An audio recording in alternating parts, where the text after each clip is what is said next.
जय श्री कृष्ण, राधे राधे। उपस्थित हूँ आप सबके लिए श्री कृष्ण के जीवन काल से जुड़ी एक और कहानी लेकर। जी हाँ, आज मैं आपको एक ऐसी कहानी बताऊंगी जिसमें एक पत्नी ने अपने पति को ही दान में दे दिया। दान करने की परंपरा वैसे तो हमेशा से ही हिंदू धर्म का हिस्सा रही है। कभी यह दान दूसरों की भलाई के लिए किया जाता है, तो कभी अपने पापों से मुक्ति पाने के लिए या फिर ग्रहों को प्रसन्न करने के लिए। धन, आभूषण, खाद्यान्न आदि चीज़ों का दान करना तो बहुत सामान्य है, लेकिन क्या कभी आपने सुना है कि कोई अपने पति को ही दान में दे दे? और वो पति भी कोई और नहीं बल्कि स्वयं भगवान कृष्ण थे, और उन्हें दान में देने वाली थी उनकी पत्नी सत्यभामा।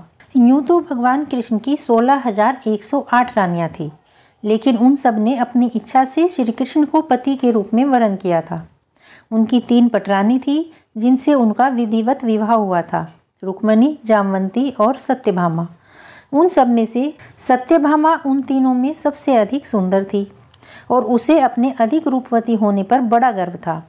उसके मन में सदैव यही विचार रहता था कि अत्यधिक रूपवती होने के कारण श्री कृष्ण उसी से सबसे अधिक प्रेम करते हैं और श्री कृष्ण के जीवन में उसका सर्वोच्च स्थान है। परंतु ये बात श्री कृष्ण को कुछ उचित नहीं लगी। उन्होंने सत्यभामा के इस भ्रम को दूर करने की योजना बनाई और इसी को पूर्ण करने के लिए उन्होंने नारद जी को गुप्त संदेश देकर अपने पास बुलाया। एक दिन घूमते हुए प्रभु दर्शन की इच्छा से जब नारद जी उनके महल में गए तो सबने उन्हें प्रणाम किया तथा यथोचित उनका सम्मान करके उनके सम्मुख खड़े हो गए।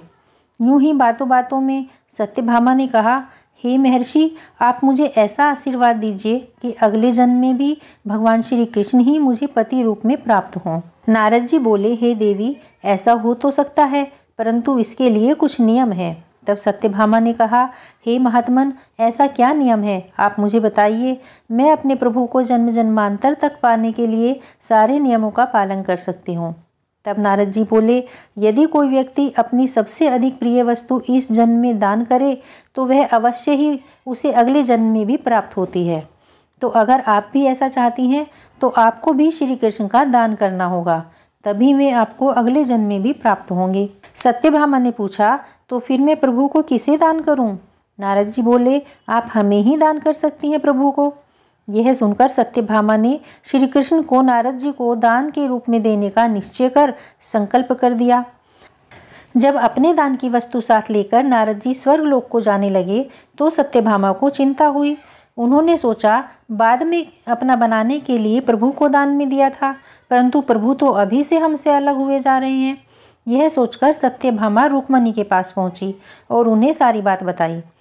तब तक नारद जी श्री कृष्ण को अपने साथ ले जाने की तैयारी कर चुके थे। तभी रुक्मणी ने जाकर कहा, हे ऋषिवर, आप प्रभु को अपने साथ कैसे ले जा सकते हैं? तो नारद जी बोले, क्यों नहीं ले जा सकते?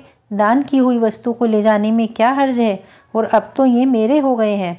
तब देवी रुक्मणी बोली, हे मुनिवर, परंतु मैंने तो प्रभु का दान नहीं किया है और इन पर जितना सत्यभामा का अधिकार है उतना ही अधिकार मेरा भी है, इसीलिए आप इन्हें अपने साथ नहीं ले जा सकते।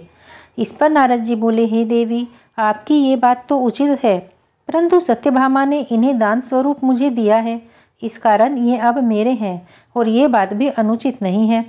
तब सत्यभामा हाथ जोड़कर बोली, हे महर्षि, कोई ऐसा रास्ता बताइए जिससे मेरा वचन भी पूरा हो जाए और मेरे पति श्री कृष्ण भी हमारे पास ही रहें। नारद जी कुछ सोचकर बोले, एक उपाय है। यदि श्री कृष्ण के बराबर सोना व रत्न तोलकर आप हमें दे दें तो हम श्री कृष्ण को आपके पास छोड़ सकते हैं।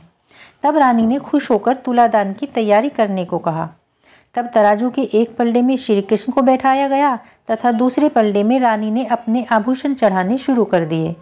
धीरे धीरे रानी सत्यभामा का सारा खजाना उस पलड़े में चढ़ गया, परंतु वो तराजू का पलड़ा जरा भी नहीं हिला।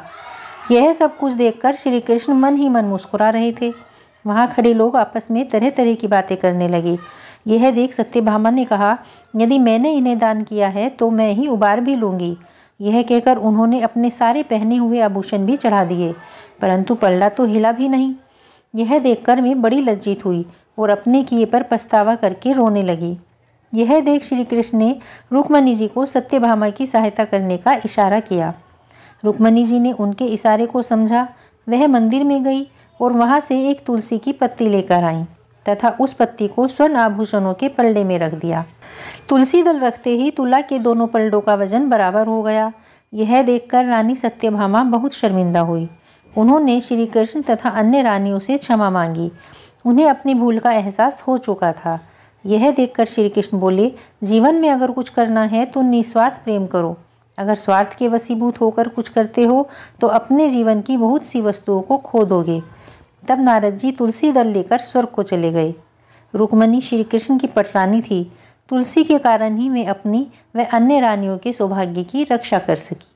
बोलिए तुलसी माता की जय। जय श्री कृष्ण। राधे राधे।